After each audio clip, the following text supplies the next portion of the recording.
나는 부활이요 생명이니 나를 믿는 자는 죽어도 살겠고 살아서 나를 믿는 자는 영원히 죽지 아니하리라 하는 이 말씀은 우리에게 부활을 믿게 하기 위하여 주신 말씀은 아닙니다.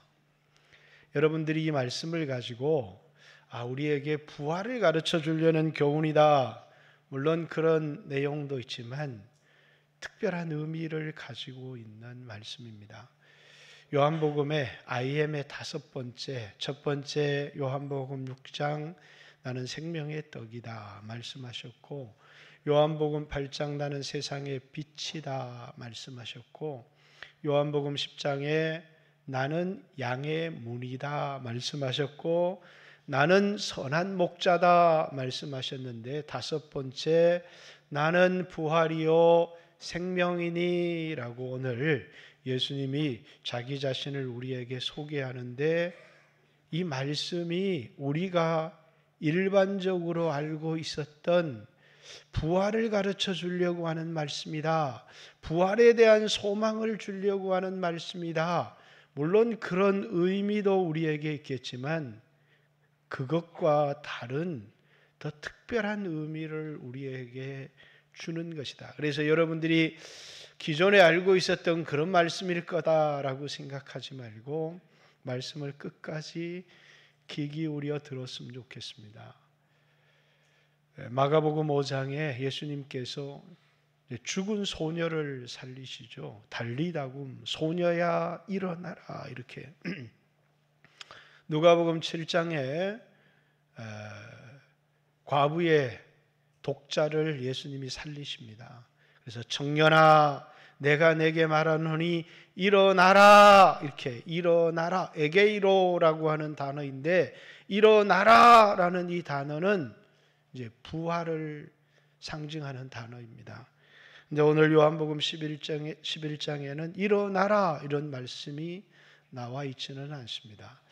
우리에게 다른, 물론 성경에 나와 있는 예수님이 살리신, 죽은 자를 살리신 사건들을 다루고 있지만, 이미 마지막 날에 내 오라비가 다시 살 줄을 믿습니다라고 하는 이 여인에게 주님은 나는 부활이요 생명이니 나를 믿는 자는 죽어도 살겠고 살아서 나를 믿는 자는 영원히 죽지 아니하리라 이렇게 말씀하시고, 마르다가 이제 마태, 마가, 누가복음에는 다 베드로가 주는 그리스도시요 살아계신 하나님의 아들이십니다라는 신앙 고백을 하는데, 여기 이제 마르다가 이 세상에 오시는 그리스도십니다라고 하는 주님에 대한 신앙의 고백을 하는 모습들이 나와 있습니다. 오랜만에 우리 교회가 예배를 드리면서 시편 23편을 고백했습니다. 여호와는 나의 목자시니 내게 부족함이 없습니다. 하나님이 우리의 모든 필요를 공급해 주시는 분이시다는 것이죠. 우리를 푸른 초장 쉴 만한 물가로 인도하십니다. 우리에게 풍성한 삶을 주시는 분이라는 거예요. 내 영혼을 소생시키시고 자기 이름을 위하여 우리를 의의 길로 인도하시는 분입니다. 사망의 음침한 골짜기, 내 인생에 가장 힘들고 어려운 일을 만났을 때 내가 두려워하지 아니할 것은 주의 지팡이와 막대기가 나를 안위하십니다. 주님이 나와 함께하여 주시는 분입니다. 그 다음에 나오는 다섯 번째, 이 원수의 목전에서 내게 상을 차려주시고 기름을 내 머리에 부으셨으니 내 잔이 넘치나이다.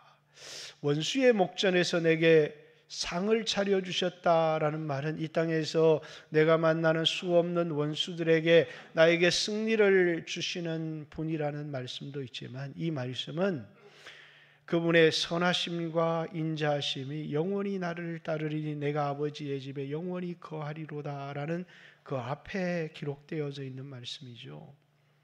여러분, 우리 인생의 원수가 누구예요? 사망이에요. 고린도전서 15장 26절에 마지막 멸망을 받을 원수는 사망이니라. 이렇게 사망아 너희 쏘는 것이 어디 있느냐? 사망아 너희 이기는 것이 어디 있느냐? 그리고 나팔 소리가 날 그때에 사망을 삼키고 이기리라 기록된 약속의 말씀이 우리에게 이루어질 것이다. 이렇게 얘기를 합니다. 원수의 앞에서 내게 상을 차려주시고 기름으로 내 머리에 바르셨으니 내 잔이 넘치나이다 라는 이 말씀은 이 땅에 살아가는 동안에 예수님이 나의 필요를 공급해 주시는 분이 되시기도 하고 나에게 풍성한 삶을 주시는 분이 되시기도 하고 또 내 영혼을 소생시키는 분이 되시기도 하시고 사망의 음침한 골짜기로 다닐 때 나와 함께 주의 지팡이와 막대기로 나를 지키시고 나를 인도하시는 분이시지만 그러나 마지막 나에게 부활을 주시고 죽음을 이기고 승리하게 하실 뿐만 아니라 영원한 아버지의 집으로 나를 인도하시는 분이십니다. 누가요? 나의 목자 되신 예수님이 그런 분이시다라는 신앙의 고백이 예수님에 대한 신앙의 고백을 예수님은 나의 목자십니다. 그래서 나를 푸른 초장 쉴만한 물가로 인도하십니다. 예수님이 내 영혼을 소생시키십니다. 예수님께서 나와 함께 하셔서 사망의 음침한 골짜기 인생의 가장 힘든 순간에 예수님이 나와 함께 하시는 분입니다. 예수님이 나에게 죽음을 이기시고 부활을 주시는 분이십니다. 예수님이 나를 인도하셔서 영원한 아버지의 집으로 우리를 이끌어 가십니다 라는 고백이 시편 23편의 고백이잖아요. 그런데 이 시편 23편에 붙은 부제가 성도의 하루길이라는 겁니다. 성도의 가는 길, 우리 인생은 뭐라고요? 아주 짧다는 것입니다.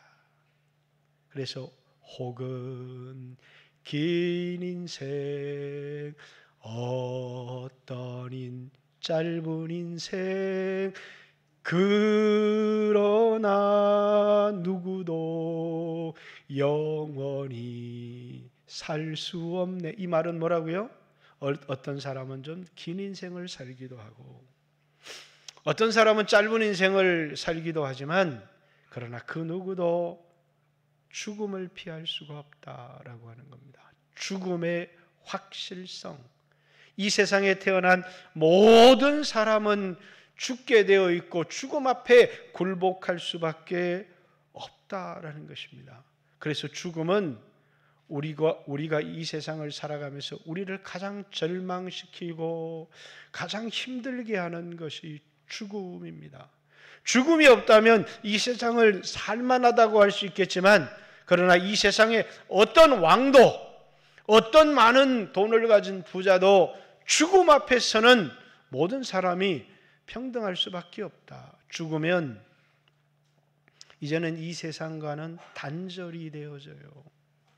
육체가 있을 때는 대화도 할 수 있고 함께 식사도 할 수 있지만 아무리 사랑했던 사람, 의지했던 사람이라고 할지라도 이 세상을 떠나는 그 순간에는 이제는 어떤 교제도 할 수가 없고 어떤 대화를 나눌 수도 없고 그래서 죽음은 우리에게 이별이라고 하는 비극을 가져다 주는 것입니다. 그래서 죽음은 슬픈 것입니다.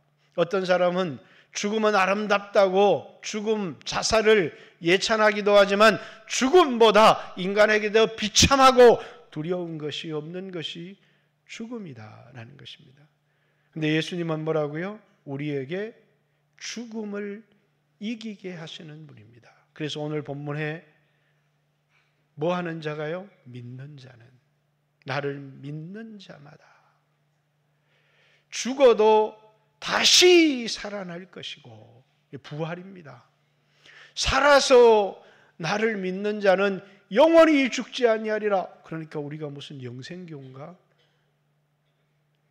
아니, 나를 믿는 자는 죽어도 다시 살아날 것이다. 나는 부활이다 라는 말씀을 이해할 수 있는데 살아서 나를 믿는 자는 영원히 죽지 아니하리라. 이러니까 여러분 안 죽습니까? 죽잖아요. 왜 예수님이 이 말씀을 하셨을까라고 하는 겁니다.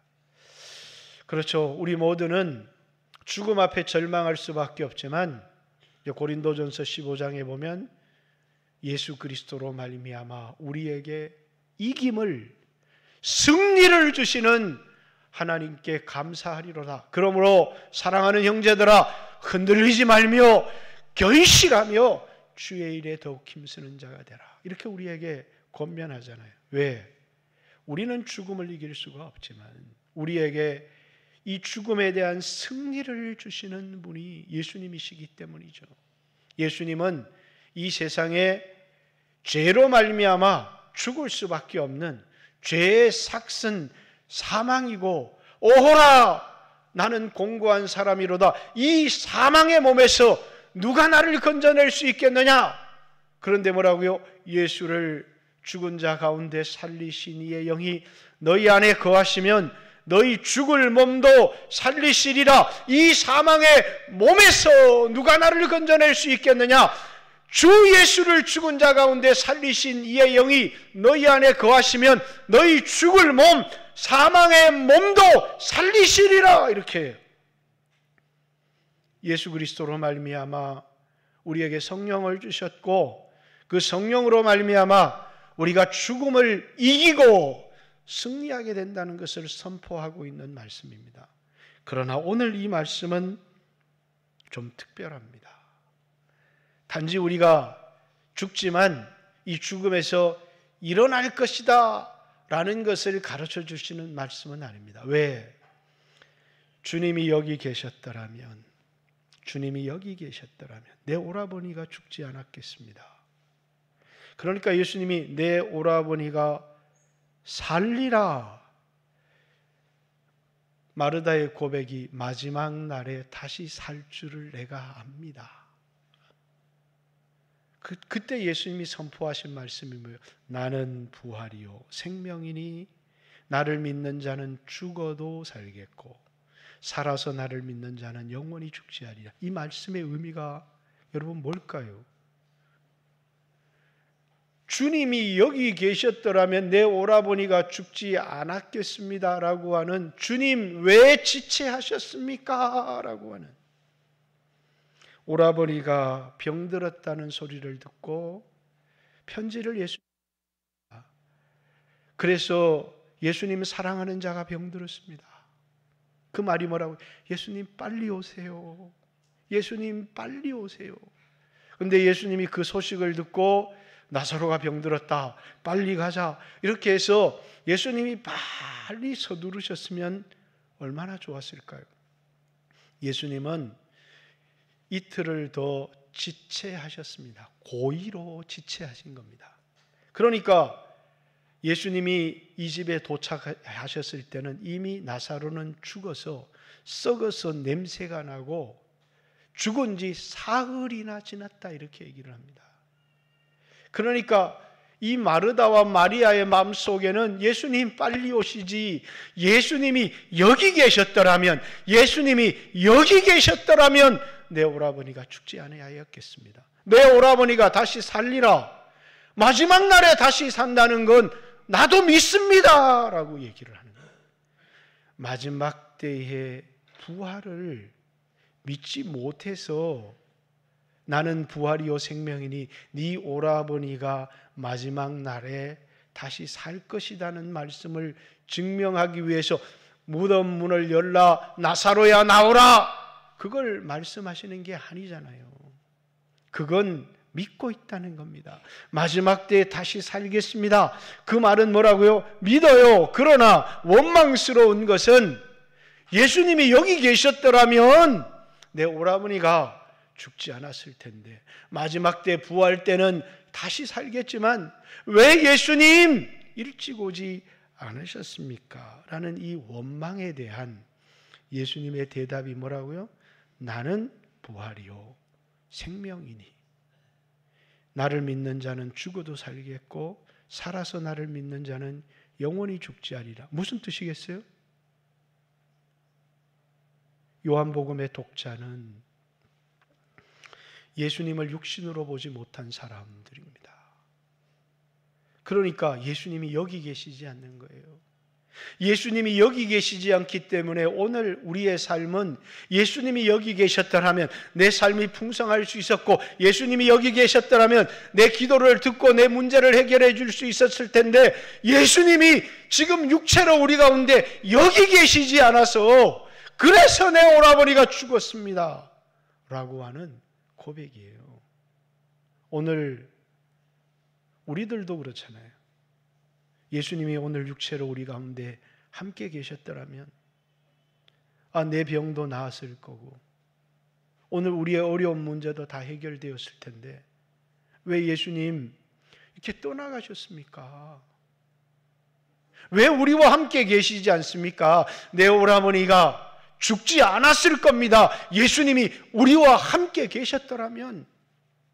물론 이 나사로, 마르다, 마리아의 가정은 예수님과 친밀함을 가지고 있었어요. 그렇기 때문에 예수님을 의지하는 마음이 있었죠.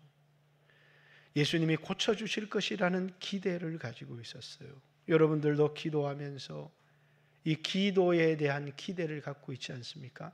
예수님 나를 사랑하신다면서요. 나를 위해 십자가에 죽으셨다면서요. 그러면서 내가 어렵고 힘들 때 내 기도를 들으시지 않습니까? 내 소원을 들어주시지 않습니까? 그런데 우리는 좌절하고 우린 낙심합니다. 나는 부활은 믿지만 예수님이 내 기도를 듣지 않으시는 것 같고 도무지 나와 함께 하시지 않으시는 것 같다는 겁니다. 그래서 이 요한복음의 독자들 마음속에 예수님이 우리와 함께 계셨더라면 좋았을 텐데, 그렇다면 오늘 우리의 모든 어려운 문제들을 해결할 수 있을 텐데 예수님이 우리와 함께 여기 계시지 않아서 마지막 부활은 믿지만 그러나 내 오라버니가 죽어버리지 않았습니까? 내 사업이 망해버리지 않았습니까? 내 어려운 문제가 해결되지 못하고 있지 않습니까? 라고 하는 그들에게 예수님이 선언한 말씀이 이 말씀이에요. 부활을 믿지 못하는 사람들에게 아니라 나는 부활이요 나는 생명이다. 나를 믿는 자는 죽어도 살겠고, 그렇다. 죽은 사람도 뭐하라고요? 나를 믿는 자는 다시 살아날 것이다. 다시 일어나게 될 것이다. 그러나 살아서 나를 믿는 자는 영원히 죽지 아니하리라. 이 두 번째 말씀에 이 마르다, 마리아, 그리고 오늘 예수님을 육체로 보지 못한 사람들에게 주시는 하나님의 음성이 있는 거예요. 우리가 예수 믿으면 우리 몸이 죽지 않는다는 말씀이 아니라 주님이 육체로 우리와 함께 계신 것처럼 동일하게 하나님이 살아계셔서 우리 가운데 함께 계시다고 하시는 말씀을 선포하기 위해서 하신 말씀이에요. 루터라고 하는 종교개혁자가 종교개혁을 했는데 수없는 어려움들이 있어요. 모든 게 기도하면 모든 게 순탄하게 될 줄을 알았는데 수없는 어려움이 있어요. 그래서 그만 낙심하고 말았어요. 다윗이 사울에게 쫓겨다니면서 1년 만에 끝나겠지, 2년 만에 끝나겠지. 10여 년을 넘게 쫓겨다녀도 뭐라고요? 문제가 해결되지 않아요. 그래서 속으로 결국은 내가 사울의 손에 붙잡혀서 죽게 될 것이다 라고 하는 낙심이 찾아오는 거예요. 우리 신앙에도 그런 겁니다. 모든 것이 순탄하게 해결되면 좋겠지만 마치 하나님이 계시지 않는 것처럼 내 어려운 문제가 쉽게 해결되지 않는 거예요. 그래서 루터의 아내가 상복을 입고 나타났어요. 루터가 묻습니다. 누가 죽었어? 예, 하나님이 죽었습니다. 루터가 하나님이 죽다니 그 말도 안 되는 소리를 하지 마시오. 아니요, 하나님이 죽으셨어요. 하나님이 죽다니, 아니 하나님이 살아계시면 당신이 이렇게 절망하지 않을 텐데 당신이 이렇게 절망하는 것을 보면, 당신이 포기하는 것을 보면, 당신이 낙심한 것을 보면 하나님이 죽은 겁니다. 이렇게. 그때 루터는 다시 용기를 얻었다고 하잖아요. 여러분, 오늘 예수님이 우리 눈에 보이지 않는다는 사실 때문에 우리는 얼마나 절망하고 낙심하고, 그런데 뭐라고요? 우리에게 죽음이 찾아오기도 하고 어려움이 찾아오기도 하는 것을 통해서 하나님이 너를 버렸다라는 것을 의미하는 게 아니라는 겁니다.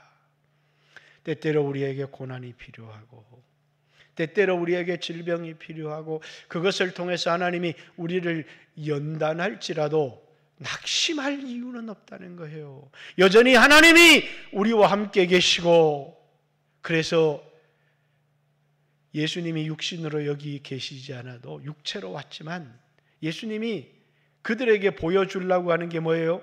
내 오라비가 다시 살리라. 마지막 날에 다시 살죠. 근데 예수님이 나는 부활이요 생명이다. 살아서 나를 믿는 자는 영원히 죽지 아니라 라는 그 말씀을 통해서 요한복음을 읽고 있는 그 독자들에게 비록 예수님이 여기 계시지 않아도, 육신으로 우리 가운데 함께 계시지 않아도 여전히 우리와 함께 하시는 분이시라는 사실을 그들에게 소망으로 가르쳐주고 있는 말씀입니다. 그 선언이 이 나는 부활이요 생명이다라고 하는 선언이에요. 너희가 예수 믿으면 죽어도 다시 살 것이다 라는 그 선언이기도 하지만, 이제 예수님이, 살아계신 예수님이 눈에 보이지 않지만 우리와 함께 계시고, 그래서 우리의 모든 문제가 형통하게 다 풀려질 것이라는 말씀이 아니라 우리의 뜻대로 되지 않는다고 할지라도, 때때로 고난의 기간이 길어지고 때때로 질병이 찾아온다고 할지라도 우리를 사랑하시는 그 주님의 사랑에 대해서, 우리와 함께 하시는 그 주님에 대하여 의심하지 말라는 거예요. 마리아 마르다는 주님이 여기 계셨더라면을 의지하며 살았던 사람이에요. 주님이 여기 계시면. 그러나 주님이 육신으로 보이지 않으면 내 오라버니가 죽을 수도 있구나. 주님이 여기 계셨더라면 내 오라버니가 죽지 아니하였겠습니다. 주님이 오늘 우리 육체 가운데 있었으면 우리의 모든 문제가 해결되었을 것입니다. 그렇지 않다는 것입니다. 주님은 수없는 능력을 행하셨고 우리의 문제를 해결해 주셨지만, 주님은 때때로 우리에게 고난을 허락하시고 광야의 길을 걷게 하시고 어려운 일을 당하게 하시지만 그것이 우리에게 절망하라고 주시는 것이 아니라는 것이에요. 우리를 사랑하시기 때문에 우리에게 하는 연단이고, 그 속에서도 우리가 흔들리지 말아야 될 것이, 여전히 예수님은 우리의 인생의 목자가 되셔서 우리를 인도하시고 사망의 음침한 골짜기를 지날 때에 우리를 지켜주시고 우리와 함께 하시고 우리에게 놀라운 승리를 주시는 분이시라는 이 믿음을 흔들리지 말라는 것입니다. 우리 눈에 보이지 않지만 그분은 우리와 함께 하시고 우리에게 생명을 주시는 분이고, 그분이 우리 안에 계셔서 우리를 인도하고 계시다는 사실을 믿고, 사랑하는 영광교회 모든 성도 여러분, 우리는 우리의 믿음이 마지막 때 죽음을 이기고 부활할 것이라는 믿음이 우리의 믿음이 전부는 아니에요. 이 땅에 살아가는 동안에 주님이 우리와 함께 하시고 우리를 인도하시고 우리에게 승리를 주시는 분이시라는 사실을 여러분이 믿으시길 바랍니다. 그것을 우리에게 말씀하시기 위해서 주님은 나는 부활이요 나는 생명이다 라고, 그리고 이제 마르다가 고백합니다. 그렇습니다. 주님은 진정으로 이 세상에 오실 그리스도십니다 라고 하는 고백이 나오는 거예요. 여러분과 제가 가져야 될 이 믿음, 믿는 자라고 있죠. 하나님이 세상을 이처럼 사랑하사 독생자를 주셨으니 이는 저를 믿는 자마다 멸망치 않고 영원한 생명을 얻게 하려 함이라. 믿는 자는 죽어도 살겠고 살아서 나를 믿는 자는 영원히 죽지 아니하리라. 믿으면 하나님의 영광을 보리라. 우리에게 뭐 하라는 것입니까?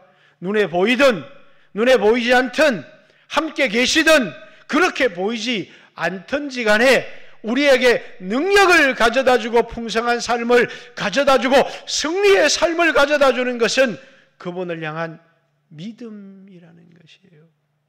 그리고 그 믿음의 내용이 뭐라고요? 주님은 이 세상에 오시는 그리스도십니다 라고 그분을 향한 신앙의 고백을 드린 겁니다. 베드로는 주는 그리스도시요 살아계신 하나님의 아들이십니다 라고 고백했지만 요한복음에는 베드로의 고백이 나와 있지 않습니다. 베드로를 대신해서 마르다가 고백을 합니다. 주님은 이 세상에 오시는 그리스도십니다. 사랑하는 성도 여러분, 이 예수님에 대한 여러분의 믿음이 오늘 여러분의 수없는 광야길에서 인생의 어려움 속에서 두려움 속에서 여러분과 저로 하여금 그 모든 것을 이기게 하는 것이 이 예수 그리스도에 대한 믿음이라는 것. 믿는 자는 이기고 승리할 것이라는 것. 사랑하는 성도 여러분, 우리 눈에 보이지 않는다고 할지라도 여러분들이 이 믿음을 가지고 승리하는 모든 영광교회 성도들이 되시기를 주님의 이름으로 축복합니다. 마지막 때 부활을 믿지만 이 땅에서 우리와 함께 하시고 풍성한 삶을 주시는 그런 하나님을 믿고 오늘도 절망 가운데서 두려움 가운데서 염려 가운데서 일어나서 믿음으로 하루하루의 삶을 믿음으로 그분이 마치 우리와 함께 있는 것처럼 믿음으로 승리하는 모든 성도들 되시기를 기도합니다. 같이 한번 주여 하시고 하나님 앞에 기도드리겠습니다. 주님, 내 눈에 주님이 보이지 않습니다. 마치 여기 계시지 않는 것 같지만 주님은 믿는 자는 죽어도 살겠고 살아서 믿는 자는 영원히 죽지 아니하리라. 믿으면 영광을 보리라. 눈에 보이지 않지만 도마에게 너는 나를 본고로 믿느냐? 보지 못하고 믿는 자가 더 복되다. 우리 눈에 보이지 않지만 그분을 의지하고 오늘 믿음으로 용기를 가지고 살아가는 모든 성도들이 될 수 있도록 같이 한번 주여 하시고 하나님 앞에 기도합니다. 주여